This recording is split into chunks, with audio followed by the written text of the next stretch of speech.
يربح بهذه الوجوه المباركة التي أتت في الصلاة وتنورت في الصلاة واستعدت لعبادة الله سبحانه وتعالى. وأخبركم جميعا بأني أحبكم في الله حتى نكون إخوة متحابين في الله. إنما المؤمنون إخوة. Setelah tadi beliau mengucapkan menyampaikan kepujian kepada Allah, kemudian memohon perlindungan dari hal-hal yang tidak baik dari diri kita, kemudian juga mengucapkan salawat dan salam kepada Rasulullah serta mengucapkan syahadatain asyhadu an la ilaha illallah wa asyhadu anna Muhammadar Rasulullah. Beliau menyampaikan kepada kita semua merasa berbahagia, merasa senang melihat wajah-wajah yang berseri-seri, wajah-wajah yang datang untuk menunaikan salat, wajah-wajah yang bercahaya oleh ibadah, wajah-wajah yang siap menunaikan ibadah kepada Allah. Kemudian beliau menyampaikan rasa cintanya kepada kita semua, karena kita adalah bersaudara, sebab kita adalah orang-orang yang beriman, dan hanya orang-orang yang beriman itulah yang bersaudara. وأنا سعيد أيضا بأن زرت إندونيسيا وزرت هذا المسجد وفرحت بأنكم على استعداد لاستقبال وحضورنا، وأنا أفرح لأنني أشارككم الأجر. فالنبي صلى الله عليه وسلم يقول: ما اجتمع قوم في بيت من بيوت الله يتلون كتاب الله ويتدارسونه بينهم إلا نزلت عليهم السكينة وغشيتهم الرحمة وحفتهم الملائكة وذكرهم الله بمن عنده. ونحن نطبق هذا ونرجو من الله أن تأتينا كل هذه الأرض بفضل الله. Kemudian beliau juga menyatakan, saya senang dan berbahagia datang berkunjung ke Indonesia, juga khususnya hadir di tengah kita di masjid ini, hadir di tengah kita semua yang telah datang untuk menunaikan ibadah. Karena dengan demikian beliau ikut bersama kita, mudah-mudahan mendapatkan pahala dari Allah Subhanahu wa taala. Karena Rasulullah sallallahu alaihi wasallam telah menyatakan bahwa tidaklah suatu kaum berkumpul di suatu rumah Allah, mereka membaca kitab Allah dan mempelajarinya, melainkan ketenangan akan turun kepada mereka, kemudian rahmat Allah akan menaungi mereka. Mereka pun akan dilindungi oleh atau dinaungi oleh para malaikat, dan Allah akan menyebut nama-nama mereka di langit sana. Dan kita bermohon kepada Allah, mudah-mudahan kita semua ini mendapatkan anugerah tersebut dari Allah Subhanahu wa taala. ونريد أن نتذاكر حول آية قصيرة جدا. يقول الله سبحانه وتعالى: وإن تعدوا نعمة الله لا تحصوها وإن تعدوا نعمة الله لا تحصوها. يغفل الناس أحيانا فيظن أنه ما عليه نعم، ولكنه لو تفطن لو انتبه لعرف أن هناك نعما عظيمة كثيرة عليه لا يستطيع حصرها.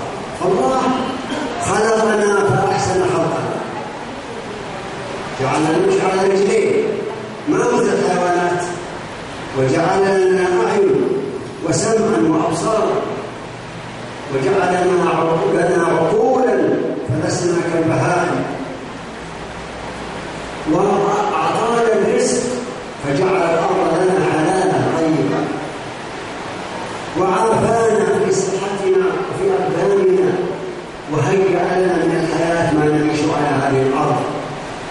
ونعم كثيرة جدا جدا، لكن هناك نعمة تفوق هذه النعم كلها أذكرها بعد قليل. Kita akan mengingat, mari kita mengingat satu ayat dari ayat-ayat Allah yang beliau bacakan tadi, di mana Allah menyatakan, apabila kalian semua menghitung-hitung nikmat Allah, niscaya kalian tidak akan mampu menghitungnya. Terkadang kita melupakan betapa besarnya nikmat Allah, betapa banyaknya nikmat yang telah kita terima. Padahal sesungguhnya nikmat Allah itu sangat banyak, sangat besar dan tak bisa kita hitung. Allah telah menciptakan kita dan menciptakan kita dalam ciptaan dua kaki, berbeda dengan binatang.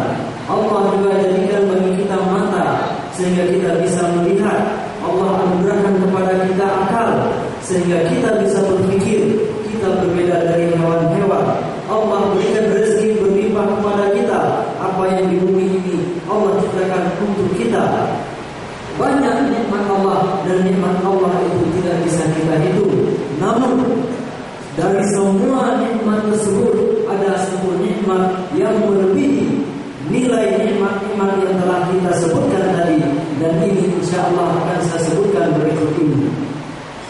لكنها أعظم نعمة من الله بها علينا هي أن هدانا للإسلام.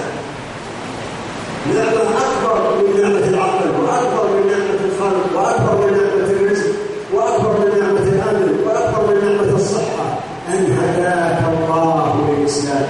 فضل من الله سبحانه وتعالى، إن الله وفقك لأن تكون مسلما فلا تكون كالكافر الذي يموت كافرا ومأواه جهنم وبئس المصير.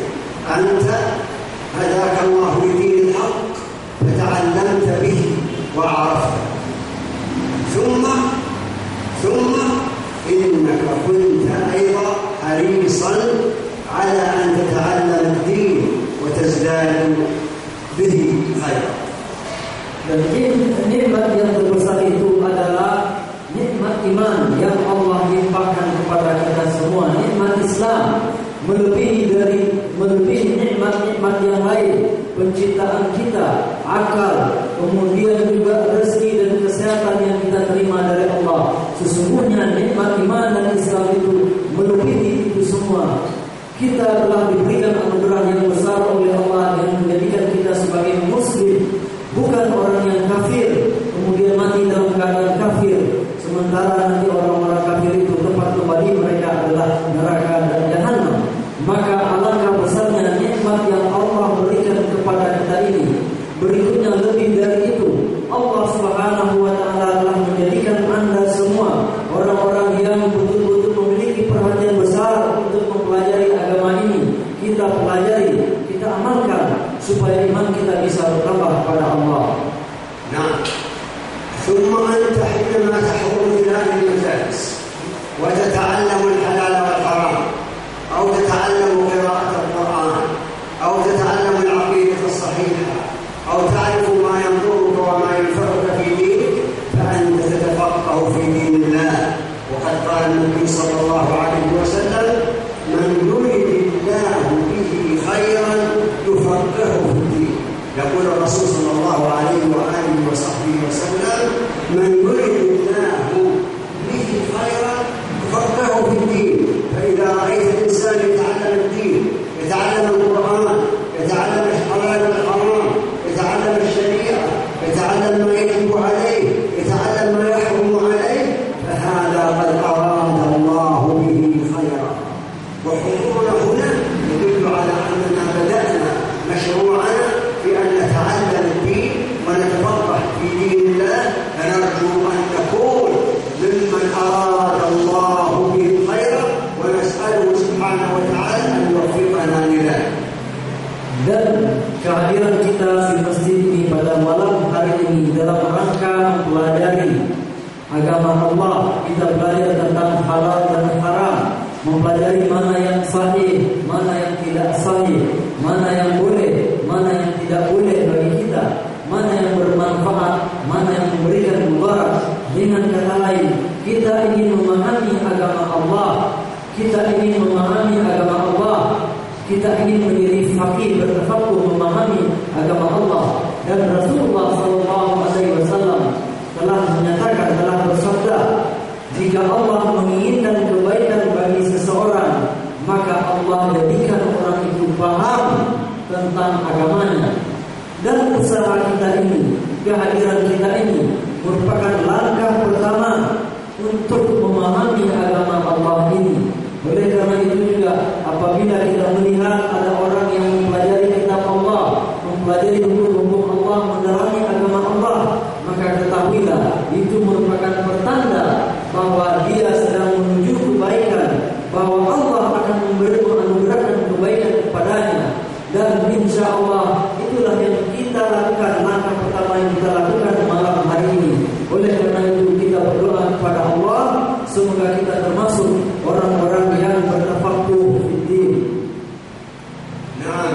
إن الله امتن فيقول هو الذي حبب إليكم الإيمان وزينه في قلوبكم وكره إليكم الكفر والفسوق والعصيان.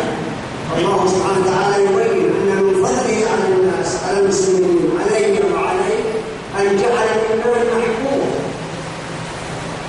وحريص إليه ويزيد في قلبي وفي قلبي، وفي نفس الوقت نكره الكفر ونكره المعاصي ونكره الذنوب، وهذا من فضل الله للزيادة في الدرجات ولنيل المكرمات ولما نرجوه من عند الله سبحانه وتعالى في الدنيا وفي الآخرة. أما في الدنيا فمن شرح الصدر وتطمئن النفس ويرتاح القلب. المسلم دائما مرتاح والكافر دائما يشعر فيه، ينتهي إلى شيء لا شيء، لا يعرف ما هو مصيره، لا يبالي ماذا يقول. أما المسلم فيعرف أن له ربا خلقه ورزقه، وهو الذي يحييه وهو الذي يميته، وسوف يجازيه على كل عمل. فيبدأ بالعمل الصالحات، يعمل الصالحات ويجتنب السيئات، يحرص على إقامة الصلاة وإيتاء الزكاة وصوم رمضان، ويفعل ما يستطيعه من فعل الأمر بالمعروف والنهي عن المنكر والإحسان إلى الناس، ويجتنب الأذى والضرر وإلحاق أي شيء بالآخرين. Benar bahwa sesungguhnya keimanan dan keislaman kita itu hanyalah anugerah dari Allah Subhanahu wa taala, sebagaimana yang terkandung dalam ayat yang beliau bacakan tadi, di mana Allah menyatakan Allah yang telah membuat kita mencintai keimanan itu. Allah yang membuat kita menyukai, mencintai keimanan dan membaguskannya dalam hati kita semua. Dan lebih dari itu, Allah jadikan kita juga membenci kekafiran, membenci maksiat, membenci perbuatan-perbuatan dosa. Itu semua Allah berikan supaya nikmat yang kita terima, kemuliaan yang kita terima dari Allah semakin tinggi. Semoga supaya kebahagiaan itu kita dapatkan di dunia dan di akhirat ini. Di dunia berupa ketenangan jiwa, kelapangan dada, berbeda dengan orang-orang yang tidak beriman, orang-orang yang kafir. Mereka berusaha, mereka bekerja, mereka menguras tenaga di dunia ini, akan tetapi mereka selalu dihantui kegelisahan karena tidak tahu kemana mereka akan berakhir. Mereka gamang. Berbeda dengan kita umat Islam, dengan orang-orang yang beriman, mereka menyadari apa yang akan mereka lakukan di dunia ini pasti diberi balasan oleh Allah di akhirat nanti. Oleh karena itu mereka pun mulai melakukan amalan-amalan soleh, karena setiap amal soleh itu pasti akan diberi ganjaran, diberi balasan oleh Allah di surga nanti. Oleh karena itu orang yang beriman, orang Islam, mereka merasa tenang di dunia ini, karena nanti di akhirat mereka akan mendapatkan imbalan dari Allah. فإذا كان الله يقول هو الذي حبب إليكم الإيمان وزينه في قلوبكم وكره إليكم الكفر والفسوق والعصيان، هنا نطبقها على نفسه وكل منا يطبقها على نفسه. إذا كان يحب الإيمان وحسن في قلبه ومقبل على الطاعات فهذا دلالة على إيمانه. وإذا كان غير ذلك عليه يعالج يبحث، لماذا أنا لا أحب المؤمنين؟ لماذا أنا لا أحب الإيمان؟ لماذا لا أحب الصلاة؟ لماذا لا أحب الزكاة؟ لماذا لا أحب الاستقامة على دين الله؟ لماذا لا أكره المعاصي؟ لماذا لا أكره الذنوب؟ إذا كنت تحب هذه الأشياء التي هي فيها الخير والطاعة والإيمان فأنت من المؤمنين.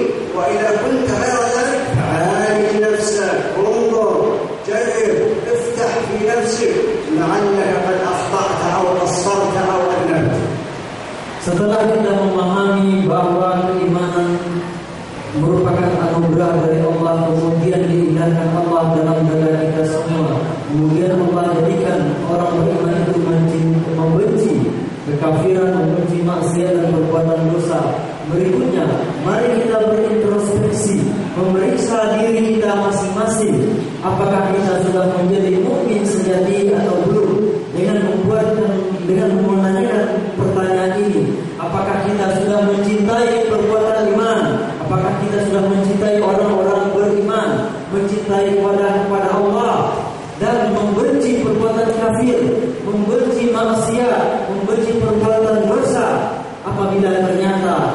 kita tidak mencintai keimanan, kita tidak suka beribadah, kita jauh dari nilai-nilai ketaatan kepada Allah, kita tidak membenci perbuatan kafir, kita tidak membenci perbuatan maksiat. Artinya ada yang harus diobati dalam diri kita. Mari kita berbenah, mari kita memperbaiki diri supaya kita mencintai keimanan, mencintai orang-orang beriman, mencintai ketaatan kepada Allah, dan membenci perbuatan-perbuatan nista dan dosa tersebut. لأن الإنسان أحيانا قد يظن نفسه مؤمنا أو يدعي الإيمان وهو غير على تلك الحال، ووقع هذا في عهد النبي صلى الله عليه وسلم.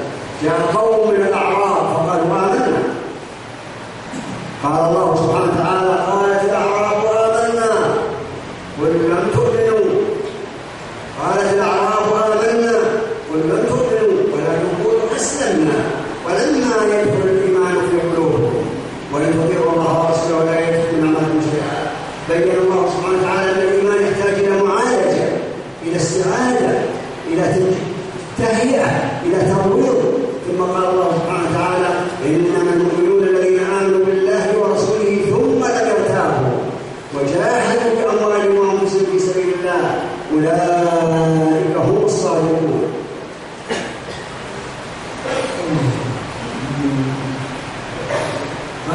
Mengapa kita perlu introspeksi seperti ini? Karena bisa jadi seseorang menyangka dirinya telah beriman, akan tetapi dia jauh dari keimanan itu.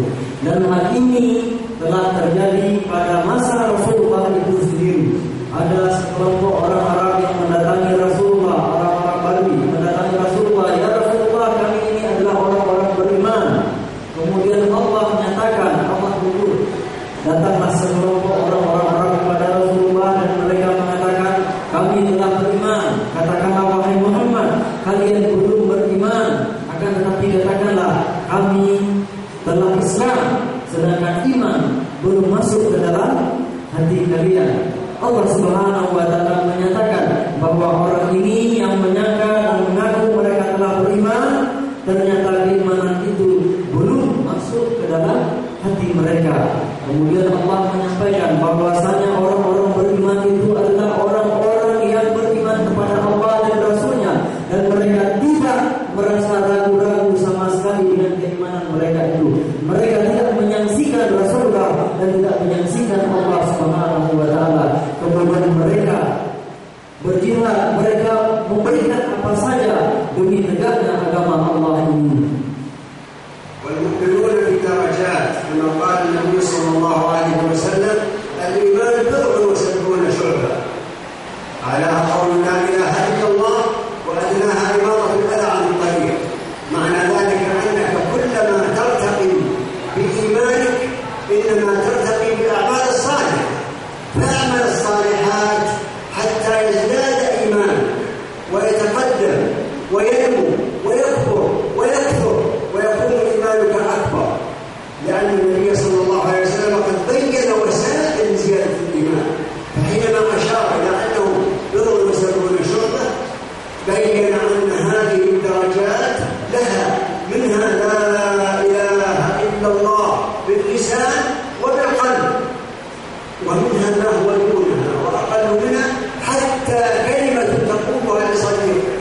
وسوف نذكر بعد قليل ثلاثا من الأشياء التي تزيد الإيمان. Sesungguhnya iman itu bertingkat-tingkat, karena Rasulullah SAW sendiri yang mengatakan. Rasulullah mengatakan keimanan itu ada 70 sekian tingkat. Yang paling tinggi adalah kalimat la ilaha illallah, dan yang paling bawah kata Rasulullah adalah menyingkirkan duri atau hal-hal yang menyakitkan atau mengganggu dari jalan orang. Rasulullah dalam hadis tersebut menyatakan bahwa iman itu bertingkat-tingkat, dan dipahami juga dari hadis ini keimanan itu harus selalu kita tingkatkan dengan memperbanyak amal soleh. Jadi iman dengan amal itu sendiri. Apabila kita ingin meningkatkan keimanan kita mencapai derajat yang lebih tinggi, maka kita harus perbanyak amal soleh kita itu. Kemudian keimanan sebagaimana yang dikatakan oleh Rasulullah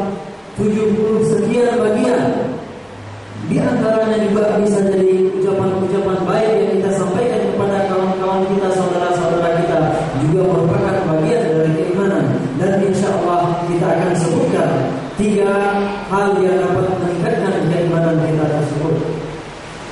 هذه الأشياء التي تزيد الإيمان قد تكون كثيرة، لكننا لو قلنا بأن الطاعات كلها تزيد الإيمان من صلاة وصدقة وصيام وذكر لله سبحانه وتعالى وقراءة للقرآن وأمر بالمعروف ونهي عن المنكر وتعليم للناس وحب الخير كلها، لكن النبي صلى الله عليه وسلم في مرة من المرات أكد على 3 أشياء، فقال 3 من كن فيه وجد بهن حلاوة الإيمان. 3 من كن فيه وجد بهن حلاوة الإيمان: أن يكون الله ورسوله أحب إليه مما سواه، وأن يحب المرء لا يحبه إلا لله، وأن يكره أن يقعد في الكفر كما يكره أن يوقظ في النار، وسوف نشرحها.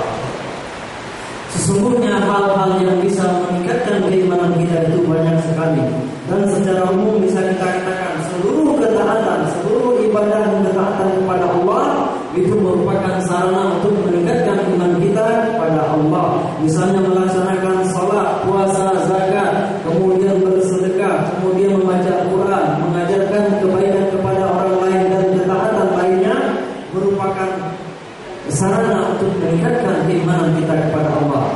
Namun Rasulullah SAW dalam hal ini menegaskan 3 hal yang ditegaskan Rasulullah yang akan meningkatkan keimanan kita itu.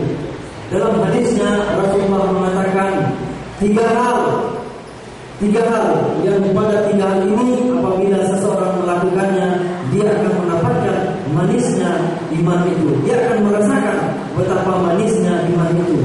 Yang pertama adalah dia mencintai Allah dan Rasulnya melebihi dari segala sesuatunya. Tidak ada yang lebih dicintainya daripada Allah dan Rasul. Dan yang kedua, kata Rasulullah, dia mencintai seseorang karena Allah. Kemudian yang ketiga, kata Rasulullah, dia benci untuk kembali kepada kekafiran, sebagaimana dia benci dilemparkan atau dicampakkan ke dalam api neraka. هذا الحديث العظيم الذي قال فيه النبي صلى الله عليه وسلم 3 من كن فيه وجد بهن حلاوة الإيمان، يدل أن للإيمان حلاوة، فيه طعم يحس به المؤمن. وعلينا دائما أن نحاسب أنفسنا، هل نحس بهذا الطعم أو لا نحس به؟ فإن كنا نحس بهذا الطعم فنحن قد ذقنا طعم الإيمان، وإن كنا لا نحس به فنحتاج إلى تعويد النفس ومناقشتها حتى تحس بطعم الإيمان، لأن النبي صلى الله عليه وسلم لا ينطق عن الهوى، بل ما قال إلا حقا، وقد قال 3 من كن فيه وجد بهن حلاوة الإيمان، يعني أن من توفرت فيه واحدة من هذه الأشياء فإنه سوف يذوق طعم الإيمان. وعلي وعليك وعلى الثاني والثالث من المسلمين أن نعالج أنفسنا حتى نذوق طعم الإيمان بهذه الأشياء، وإن أولها أن يحب الله ورسوله أحب إليك مما سواهما، يعني محبة الله ومحبة الرسول صلى الله عليه وسلم مقدمة على محبة المال، وعلى محبة الزوج والزوجة، وعلى محبة الأولاد، وعلى محبة الوظيفة، بل وعلى محبة النفس. ولذلك لما قال النبي صلى الله عليه وسلم ذلك قال عمر بن الخطاب: يا رسول الله، والله إني لأحبك أحب إليك من كل شيء إلا من نفسي. عمر يقول: أحبك يا رسول الله أحب كل شيء إلا من نفسي. لكن رسول الله ماذا؟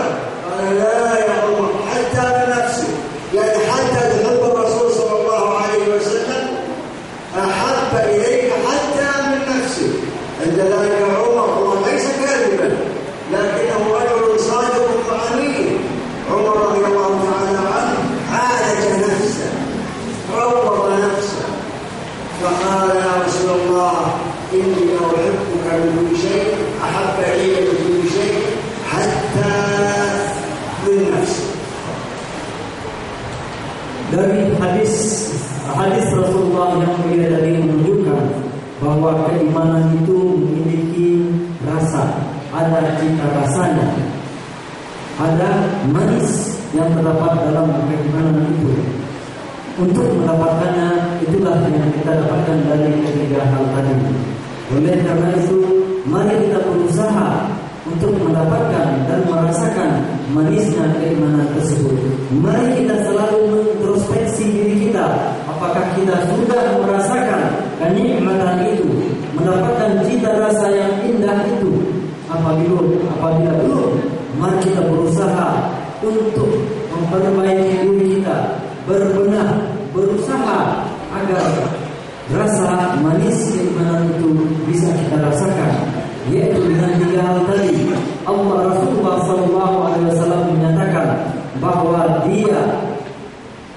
Allah dan Rasulnya lebih dia cintai dari segala sesuatunya, apakah itu dari hartanya, dari orang-orang yang dicintainya, dari pangkat dan kedudukannya, bahkan dari dirinya sendiri. Untuk hal yang terakhir ini diriwayatkan juga bahwa Umar bin Khattab berkata kepada Rasulullah, "Ya Rasulullah, sesungguhnya saya mencintai Anda melebihi dari segala sesuatunya kecuali dari diri saya sendiri." Kemudian Rasulullah ternyata tidak membiarkan Umar seperti itu. Kata Rasulullah, "Tidak bisa wahai Umar, tidak bisa begitu. Anda belum sah keimanannya, belum sempurna sampai saya lebih kamu cintai daripada dirimu sendiri." Dan Umar bin Khattab berusaha untuk memperbaiki dirinya, berusaha untuk merawat hatinya. Beliau pun akhirnya mengatakan, "Ya Rasulullah, tidak ada yang lebih saya cintai daripada Anda, bahkan daripada diri saya sendiri Anda lebih saya cintai." Maka Rasulullah mengatakan, "Begitu seharusnya wahai Umar." لكن محبة الله ومحبة رسول الله صلى الله عليه وسلم تقتضي أن تفضل كل شيء يحبه الله على ما تحبه أنت، وأن تقدم محبة شيء يحبه الله من الطاعات والأعمال على ما تحبه نفسك. فربما نفسك تحب النوم عن الصلاة أحيانا لأنك تركض، لكن الله يناديك للصلاة. إذا كنت تحب الله ورسوله محبة تفوق محبتك لما تحبه أنت، فأنت تقبل على الصلاة وتقبل على عمل الخير من الزكاة، من الصيام، من الذكر، حتى ولو كنت تميل إلى الطاعة تقدم ما يحبه الله على ما تحبه أنت. كذلك إذا اجتهدت نفسك المعاصي، إذا مالت نفسك إلى شيء غير حلال، إذا مالت نفسك إلى عمل